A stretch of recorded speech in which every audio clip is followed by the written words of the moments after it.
দোলের দিন সকালবেলা হই হই করতে করতে চলে গিয়েছিলাম মায়ের মামা বাড়িতে। ওখানে কিন্তু খুব বড় করে দোল উৎসবটা সেলিব্রেট করা হয়। এখানে দেখো সবাই মিলে আমরা গল্প করতে বসেছি, অনেক দিন পরে সবার সাথে সবার দেখা হয়েছে।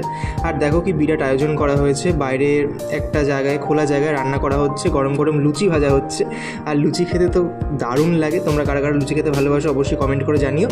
গরম গরম লুচি, তার সাথে আলুর তরকারি, মিষ্টি আর প্রসাদ। এনাদের বাড়ির দোল উৎসবের প্রধান আকর্ষণ কিন্তু কীর্তন। একবেলা জুড়ে ওদের কীর্তন হয় এবং কীর্তনটা শুনতে দারুণ লাগে। আগে হয়তো দুদিন ব্যাপী হতো, বাট এখন ছোট করেই হয়।